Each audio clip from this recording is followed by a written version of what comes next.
నమస్తే సార్. నమస్తే. మరి కేసీఆర్ కోసం మాట్లాడాలా? మరి ఈరోజు మరి తెలంగాణ గాంధీ అయినటువంటి కేసీఆర్ గారి జన్మదినం సందర్భంగా మరి యావత్ తెలంగాణ కూడా మరి కేసీఆర్ గారి కోసము ఎదురు చూడడం జరుగుతుంది. ఎందుకంటే కేసీఆర్ వంటి నాయకుడు మరి భారతదేశంలో ఎక్కడ కూడా లేడు. యావత్ తెలంగాణ ఈరోజు కేసీఆర్ గారి కోసం ఎదురు చూస్తూ మరి ఈ యొక్క జన్మదినం జరుపుతున్న సందర్భంగా మా అందరి తరపున శుభాకాంక్షలు తెలియజేస్తూ మరి అదే విధంగా రాబోయే రోజుల్లో మళ్ళీ భారీ మెజారిటీతో గెలిచి కేసీఆర్ గారు ముఖ్యమంత్రి కావాలన్నదే మా యొక్క ఆకాంక్ష. తెలంగాణ ప్రజల కోరిక కూడా అదే. రాబోయే రోజుల్లో మరి కేసీఆర్ గారు ముఖ్యమంత్రి కావాలని చెప్పి కూడా మేమందరం కోరుకోవడం జరుగుతుంది. జై తెలంగాణ. నమస్తే అమ్మా. మీ పేరు సార్? దుర్గాదాస్ అమ్మ. ఇప్పుడు కాంగ్రెస్ ప్రభుత్వము కేసీఆర్ ప్రభుత్వము ఎలా అనిపిస్తుంది మీకు? కాంగ్రెస్ ప్రభుత్వం ఎట్లా ఉందనంటే ప్రజలకు తెలుసు ఎట్లుందో అని. కేసీఆర్ ప్రభుత్వం ఎట్లా అన్నది అది కూడా ప్రజలకు తెలుసు. అంటే అప్పటికి ఇప్పటికి డెవలప్మెంట్ ఏమన్నా అవుతుందా అవ్వట్లేదా అనేది? ఆల్రెడీ డెవలప్ అయిపోయింది కదమ్మా. ఆల్రెడీ డెవలప్ అయిపోయింది మనది. డెవలప్ అయిపోయిన దాని మీద మళ్ళీ ఇప్పుడు స్పెషల్ గా ఈ గవర్నమెంట్ చేసేది ఏందమ్మా? అయిపోయిన దానికి ఇలా చేసేది ఏముంది? ఇలా చేసేది ఏం లేదు. హామీలు ఇస్తున్నాడు, అది ఓన్లీ పేపర్ వర్కే. జెన్యున్ గా రియాలిటీలో గ్రౌండ్ వచ్చే వరకు ఏం వర్క్స్ అయితే లేదు. అంటే ఇప్పుడు ఫామ్ హౌస్ లో ఉంటున్నారు కేసీఆర్, బయటికి రావట్లేదు, ప్రజల్లోకి రావట్లేదు అంటున్నారు కదా. మీరు కరెక్ట్ క్వశ్చన్ చేసారు. రీసెంట్లీ కాంగ్రెస్ వాళ్ళు ట్విట్టర్ లో వెళ్ళిన ఒక అయితే మెసేజ్ చేసారు, ఏది కావాలి, ఫామ్ హౌస్ పాలన కావాలి లేకపోతే ప్రజల పాలన కావాలని వాళ్ళే వేసారు. వాళ్ళు వేసినందుకు పబ్లిక్ రియాక్షన్ ఏముంది అంటే అది మొత్తం 100% కూడా కాదు. అది ఆయన పెట్టిన ట్వీట్ విత్ ఇన్ అవర్స్ లా ఎక్కడి నుంచి ఎక్కడ రీచ్ అయిందని ఆ ఒక చిన్న ట్వీట్ ని డైవర్ట్ చేయనీక కూడా ఏదో మళ్ళా ఆదరా అంటే పబ్లిక్ ఏది నచ్చింది, ఫామ్ హౌస్ పాలన ప్రజల పాలన తెలిసిపోయింది. అందులోనే అది ఇప్పుడు పులి వస్తుంది అని అంటున్నారు కదా. పులి వస్తుంది అంటున్నారు కదా, దాని మీద మీ అభిప్రాయం? ఇక పులి వస్తుందని అంటే వాళ్ళకి తెలియాలి. పులి ఎవరో పిల్లి ఎవరో వాళ్ళకి తెలియాలి. వాళ్ళకి ఎందుకు తెలియాలనంటే కేసీఆర్ వస్తుండ అనగానే వాళ్ళకి ఏమైతే తెలియదు. పొద్దున లేస్తే వాళ్ళు దేవుణ్ణి ముక్కరో తెలియదు. కానీ మాకు ఒకటి ప్లస్ పాయింట్ ఏంటనంటే మేము అపోజిషన్ లో వాళ్ళు పొజిషన్లు ఉన్నారు. పొజిషన్ లో ఉన్నా కానీ కూడా వాళ్ళ లీడర్ని గుర్తు చేయకపోతే మా లీడర్ని గుర్తు చేస్తారు. ఎట్లయినా సరే కేసీఆర్ నువ్వు ఒక పార్టీ నుంచి గెలిచినావు, రాహుల్ గాంధీ అంటలేరు అయినా. అది ఎట్లనైనా సార్ తిడితే వాడిని వ్యక్తిగతంగా వదిలేస్తాం.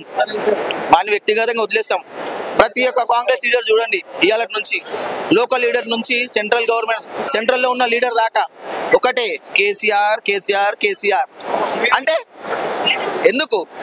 అరే నీ ఒక లీడర్ ఉన్నారు భయ్, ఆయన యాద్ చేయి, గెలిచినో నీ యొక్క సింబల్ ని యాద్ చేయి. కాదు, కేసీఆర్ రాకపోతేనే వీళ్ళకి ఇట్లున్నది. కేసీఆర్ వస్తే ఇప్పుడు పులి వస్తున్నాను అంటారు, చూడు పులి వచ్చినాక ఏమవుతుందో మీరే చూడు. మేము చెప్పడం కాదు. ఇప్పుడు నేను కార్యకర్త, నేను వ్యక్తిగతంగా నా లీడర్ నాకు లీడరే, నాకైనా గ్రేటే. కానీ నేను ఎట్లా ఇదైతే మాట్లాడుతున్నానో ఇది నా మాట కాదు, ఇది లోకల్లో ఉన్న గ్రౌండ్లో ఉన్న పబ్లిక్ మాట. ఇప్పుడు మన దగ్గర అంటే గెలవలే మనం ఏం మాట్లాడుతున్నాం. బయట డిస్ట్రిక్ట్లలో కాంగ్రెస్ గవర్నమెంట్ ఫుల్ మెజారిటీ ఉంది. నువ్వు అన్ని ఇచ్చినావు సరే, ఫుల్ ఫేజ్ గా 420లో 220 ఇచ్చినావు. 220 ఇచ్చినందుకు డిజాల్వ్ చేయబోయి సర్పంచ్ ఎలక్షన్స్ కి ఇప్పుడు వెళ్ళిపోయి చూపి, అప్పుడు పులి ఎవరో పిల్లి ఎవరో తెలుస్తుంది. గెలవలే. కేసీఆర్ ఒక ఛాన్స్ ఇచ్చిండు, ప్రజలకు ఏం చేస్తాడు ఏం చెప్పి కానీ చిన్న ఛాన్స్ ఇచ్చిండు.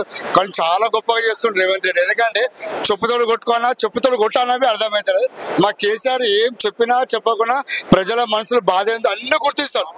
ఇంతమంది ప్రజలు వచ్చిరంటే ఒక బర్త్డేకు ఎంతమంది రావాలా? నువ్వు రేవంత్ రెడ్డికి నువ్వు ఇంగ్లీష్ టాకింగ్ చేస్తానుగా చేత కాదు. నువ్వు బస్సు ఫ్రీ అని చెప్పేసి బస్సు 8 చేస్తున్నావు, కానీ ఆడవాళ్ళు కొట్టుకుంటూ చేసినావు. ఇవన్నీ వద్దు. ఇన్ని రోజులు 3 పిల్లలు ఇంట్లో కొట్లాడుతుండే, ఇప్పుడు బస్సు పోయారు అనుకో భార్యకు సీట్ వస్తుంది, భర్తకు సీట్ రాదు. ఏంది రాబాయ్, నేను పైసలు ఇచ్చినా. నేను ఇప్పుడు ఈ బస్సులో కొత్త రూల్ మొన్న నేను రీసెంట్లీ ఏం చూసినా అంటే లేడీస్ కి కొన్ని సీట్స్, జెంట్స్ కి కొన్ని సీట్స్ ఉంటాయి. ఇప్పుడు మేము వెళ్ళి లేడీస్ సీట్లో కూర్చుంటే ఈవెన్ కండక్టర్ అయినా సరే ఎవరైనా సరే వచ్చి ఏ లేవురా బాబు అంటది. ఇప్పుడు ఏమైపోయింది తెలుసా, మొత్తం అన్ని గ్రీన్ అయిపోయినాయి. అది ఫ్రీ బస్ అని అంటే bus is only for ladies, not for gents. అర్థమైంది అమ్మా?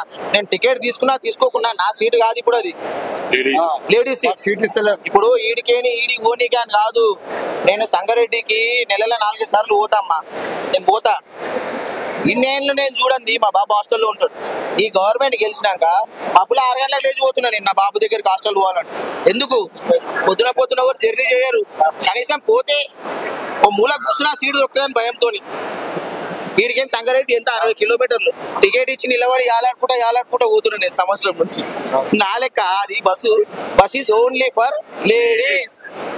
అది పెట్టినావు మంచిగా పెట్టినావా? మోహన్కి దొరికితే పిల్లాంకి దొరకదు, పిల్లాంకి దొరికితే అక్కకి దొరకదు అన్నట్టు. ఇక నువ్వు కొట్టుకోను. అదొకటి ఫెస్టివల్ టికెట్ అని పెట్టిండు. సంగారెడ్డికి సదాశివపేట్కి అమీర్పేట్ నుంచి సదాశివపేట్ బస్ స్టాండ్లో దిగితే 80 రూపీస్ ఉండే. లాస్ట్ ఇయర్ దసరాకి నేను 180 రూపీస్ ఇచ్చి పోయినా. నేను 180 రూపీస్ అంటే ఎంత?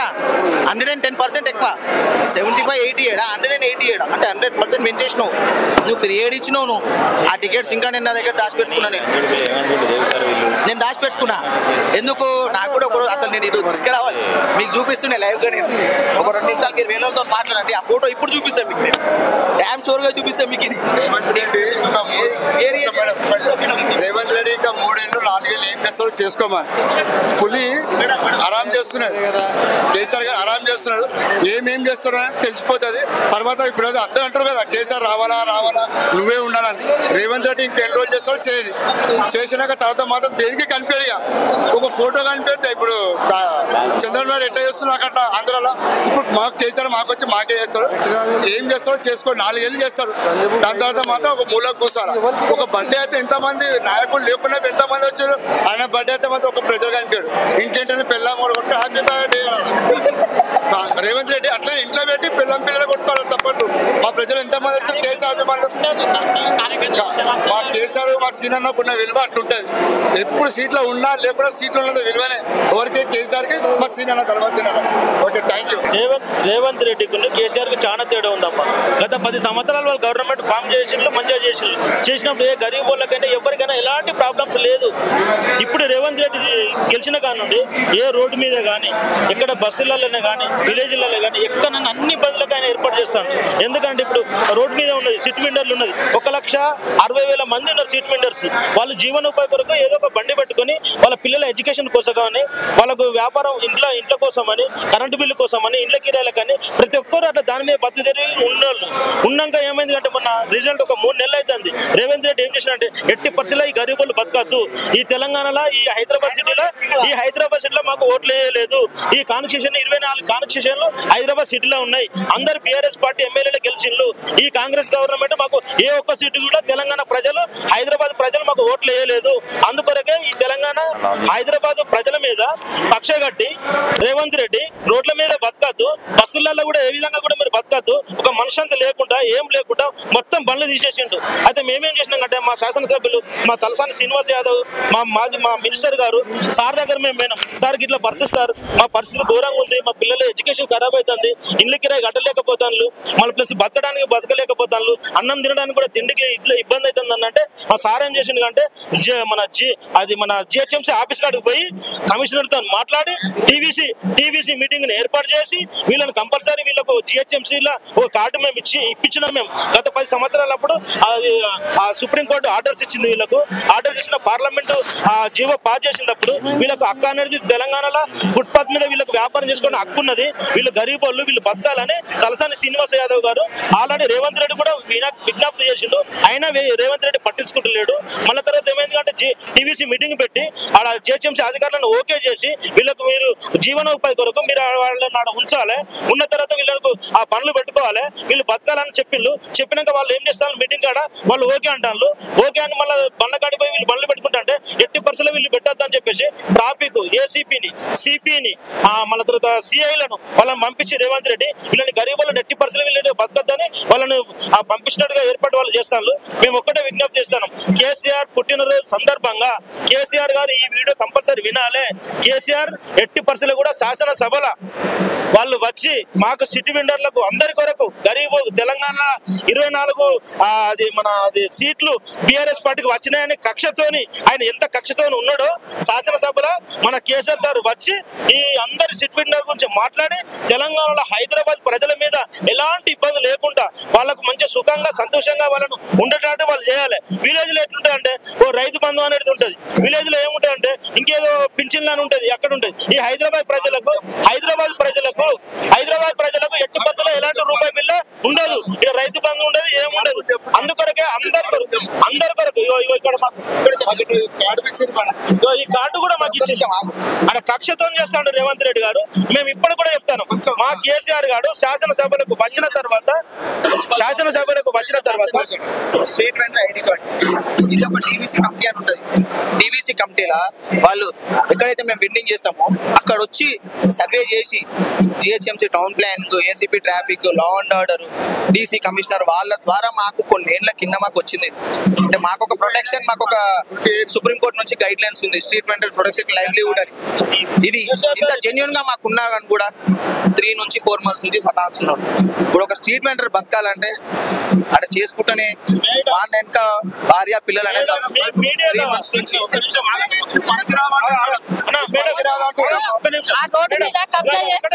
మీ మీడియా ద్వారా మేము కోరుకునేది ఏంటంటే ఈ తెలంగాణలో హైదరాబాద్ ప్రజలకు ఒక ప్రత్యేకంగా 24 సీట్లు గెలిచిన కక్షతో ఉన్నాడు కాబట్టి హైదరాబాద్ సిటీ వాళ్ళకు ఒక రకంగా వాళ్ళు కూడా మంచిగా బతికేటట్టుగా శాసనసభలో ఈ హైదరాబాద్ ప్రజలకు ఎలాంటి కష్టాలు రాకుండా, ఎలాంటి ప్రాబ్లమ్స్ రాకుండా, సిటీ విన్నర్లకైనా ఎవరికైనా కానీ ఎవరిని ఏమనకుండా ఎట్లా బతికేటోళ్ళని అట్లా బతికేటట్టు చేసి వాళ్ళకు శాసనసభలో ఒక ప్రత్యేకంగా ఎవరిని ఏమనకుండా మంచిగా సుఖ సంతోషం బతికేటట్టు చేయాలని కేసీఆర్ గారు వచ్చి శాసనసభలో మాట్లాడాలి.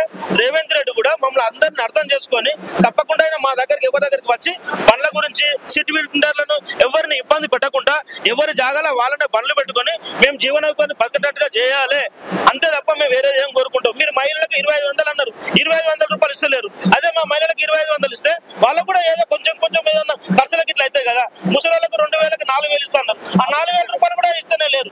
ఏదో సన్న బియ్యం ఇస్తా అన్నారు, అట్లా కూడా ఇస్తూనే లేరు. ఎడ్యుకేషన్ పిల్లలు ఉన్నారు, వాళ్ళకి సూటీలు ఇస్తా అన్నారు, అట్లా కూడా ఇస్తలేరు. దళితులు ఉన్నారు, దళితులు 10 లక్షల రూపాయలు కేసీఆర్ ఇస్తా అంటే ఈయన 12 లక్షలు అన్నాడు. 12 లక్షలు దళిత బంధు కూడా ఇస్తలేడు. బీసీ బంధు అన్నాడు, బీసీలకు పైసలు ఇస్తా అన్నాడు, బీసీ వాళ్ళకి ఇస్తలేడు. హైదరాబాద్ సిటీలో ఏ ఒక్కరికి కూడా 100 రూపాయల ఆదాయం లేకుండా రేవంత్ రెడ్డి చేస్తాడు. అది మంచి పద్ధతి కాదు.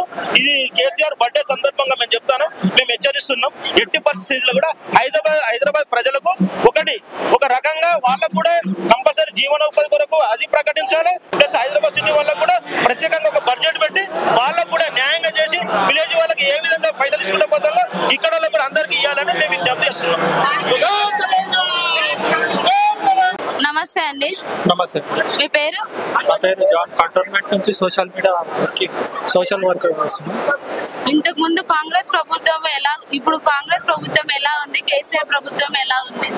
కేసీఆర్ ప్రభుత్వం అంటే చూశారు కదా, పబ్లిక్ ఇప్పుడు ప్రభుత్వం లేకుండా ఇంత బర్త్డేకి ఇంత పబ్లిక్ వచ్చారంటే చూసుకోండి, మీరే అర్థం చేసుకోండి. ఆ దొంగ హామీలు ఇచ్చింది, 420 హామీలు ఇచ్చింది, కానీ ఒక్కటి గిట నెరవేర్చలే. ఫ్రీ బస్ ఒక్కటే నడుస్తుంది ఇప్పుడు, ఇది లేదు. పబ్లిక్ గలీజ్గా తింటుంది. ఆ మాట నేను సీఎం మాట్లాడే కొంచెం చూసి నేర్చుకోండి. కేసీఆర్ కి మీరు బర్త్డే విషయం ఏ రకంగా చెప్పాలనుకుంటున్నారు? కేసీఆర్ గారికి బర్త్డే ఇచ్చారంటే మా బాబు చిన్న కొడుకు గిట చాలా స్పష్టంగా చెప్పాడు, హ్యాపీ బర్త్డే కేసీఆర్ తాత అని. అలా చూసి నేర్చుకోండి. ఇంకా చాలా మంది సీఎం రేవంత్ రెడ్డి అంటే ఎవ్వరు గుర్తించుకుంటారు. కేసీఆర్ అంటే చిన్న పిల్లల్ని అడిగినా చెప్తారు కేసీఆర్ అంటే. ఇప్పుడు మీకు కాంగ్రెస్ ప్రభుత్వం మీద ఎందుకు ఏ రకంగా మీకు నచ్చలేదు? కేసీఆర్ ప్రభుత్వం ఏ రకంగా నచ్చింది? రేవంత్ రెడ్డి ప్రభుత్వం ఎట్లుందంటే చాలా ఘోరంగా ఉంది పరిస్థితి. పబ్లిక్ ని అడిగితే గలీజ్గా తిడుతుంది. కులగలన సర్వే అన్నాడు, ఒక్క సర్వే కాదు, ఇప్పుడు మళ్ళా ఆన్లైన్ కి తీసుకొచ్చిండు. ఎందుకు తీసుకొచ్చిండంటే గాలి మాటలు, అన్ని గాలి మాటలే. 6 పథకాలు అన్నాడు, 6 పథకాలలో అన్ని గాలి మాటలు. పబ్లిక్ ఏమో తిడుతురు, పేపర్లు పట్టుకొని వాళ్ళ పనులు వదులుకొని వాళ్ళ ఆఫీస్కి పోవాలంటే 4 days లీవ్ పెట్టుకొని మరీ తిరుగుతున్నారు. అదే కేసీఆర్ ప్రభుత్వం అయితే ఇంటికి వచ్చారు. కులగణన సర్వే చేసిండు కేసీఆర్ గారు. అప్పుడు ఒక్క దినం ఎక్కడెక్కడ దేశాల నుంచి వచ్చి సర్వే చేపించుకొని వెళ్ళిపోయారు. అట్లా ప్రభుత్వం చేయాలంటే అట్లా గవర్నమెంట్ ఉద్యోగాలు ఇప్పిస్తామని చెప్పారు కాంగ్రెస్ ప్రభుత్వము. ఇప్పుడు అది ఎంతవరకు నెరవేరుతుంది అనుకుంటున్నారు? ప్రభుత్వం ఇస్తామంటే ఆయనకి ఇయనికి లేదు. ఢిల్లీ ఎన్నిసార్లు పోవాలి రావాలి కదా, ఒకటే తెలుసు ఆయనకి. ఏం లేదు, పని చేసి లేదు, తిరగాలి. ఏమనంటే ఢిల్లీ నుంచి అటు, ఢిల్లీ నుంచి ఇటు, బ్యాగులు మోసుకోవాలి, సంచులు మోసుకోవాలి, తిరగాలి, అంతే. థ్యాంక్ యూ అండి. నమస్తే అండి, మీ పేరు? అనిత. కేసీఆర్ కి బర్త్డే విషెస్ చెప్పడానికి వచ్చారు. అవునమ్మా. కేసీఆర్ అంటే ఎందుకు మీకు ఇష్టం? అన్ని చేస్తాడు, మాకు అన్నిటికీ అన్ని మంచోడు, చాలా మంచోడు. ఇప్పుడు రేవంత్ రెడ్డి వచ్చి ఏం చేస్తలేడు, మాకు చాలా ఇబ్బంది అయింది, చాలా పరిస్థితి బాగాలేదు. అంటే రేవంత్ రెడ్డి ప్రభుత్వం మీకు ఏం చేయట్లేదు అంటున్నారు? ఏం చేయట్లే, అంత మోసం చేస్తుండు మమ్మల్ని. ఏం లేదు, అన్ని బస్సు ఫ్రీ అని పెట్టింది కానీ అంత దారుణంగా చేస్తుండు, ఏం బాగాలేదు. కేసీఆర్ మేలు మాకు. అది మహిళల కోసమే కదా బస్సు ఫ్రీ అని పెట్టింది, దానికి మీకు ఎందుకు యూజ్ లేదు?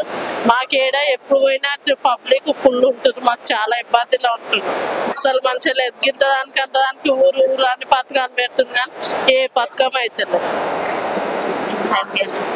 నమస్తే అండి. నమస్తే అండి.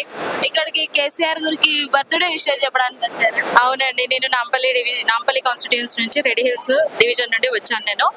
సో ఈ రోజు ఏంటంటే మాకు మన తెలంగాణ తొలి ముఖ్యమంత్రి మన కేసీఆర్ గారు బర్త్డే అంటే మాకు పండుగ వాతావరణంగా ఉంది ఈ రోజు. సో నేను అక్కడ నుండి వచ్చేటప్పుడు ఒకటి చూసింది ఏమిటి అనంటే, కేసీఆర్ బాబు ఏ విధంగా అనేది తెలంగాణలో మనము తనని గౌరవిస్తున్నాము అనేది మళ్ళీ ఇప్పుడు ఎలక్షన్స్ పెట్టినా కానీ గెలిచే సత్తా ఉన్న మన కేసీఆర్ బాబు గారిది. సో అక్కడి నుండి ఇక్కడికి వచ్చినప్పుడు ఫ్లెక్సీలు కొంతమంది ఏంటనంటే వాళ్ళు చించి వేయడం జరిగిందనమాట. ఎవరు చించేశారు అనేది, అంటే ఎందుకు చించేశారు? కేసీఆర్ బాబు అంటే భయమా? అయినా మాకేం భయం లేదు, చించేసినంత మాత్రంన చినిగిపోయినంత మాత్రంలో మీరు ఎటువంటిది కూడా ఏం చేసుకోలేరు. బట్ ఈ రోజు యావత్ తెలంగాణ ప్రజలందరూ కూడా ఇంత గౌరవంగా మన ఫ్యామిలీ మెంబర్ ఏ విధంగానైతే మనము గౌరవించుకొని బర్త్డే సెలబ్రేషన్ జరుపుకుంటున్నామో, సో ఈ రోజు మేము తెలంగాణ భవన్లో ఒక పండుగ వాతావరణం భవన్లోనే కాకుండా యావత్ తెలంగాణలోనే జరుపుకుంటున్న వాళ్ళం. ఇప్పుడు ఉన్న కాంగ్రెస్ ప్రభుత్వం మీద ఎలాంటి ఫీలింగ్ ఉంది? ఎలా ఉంది ఆల్రెడీ చూస్తున్నారు కదా, అందరూ తెలంగాణ ప్రజలందరూ చూస్తున్నారు. కానీ చిత్తుగా 100 అంటే రాబోయే మన ఎలక్షన్స్ లో ఇప్పుడు కూడా బై ఎలక్షన్స్ కానియొచ్చు, మనకి ఇప్పుడు కూడా ఎలక్షన్స్ కూడా పెట్టినా కానీ చిత్తుగా ఓడించే మన కాంగ్రెస్ ని మాత్రం చిత్తుగా ఓడిస్తున్నామండి. ఎందుకంటే 100 సీట్లతోటి అద్భుతంగా కేసీఆర్ గెలుస్తారు ఖచ్చితంగా. లాంగ్ లివ్ కేసీఆర్ బాబు అంటే మాకు చాలా ఎలా అంటే మన ఇంట్లో ఉన్న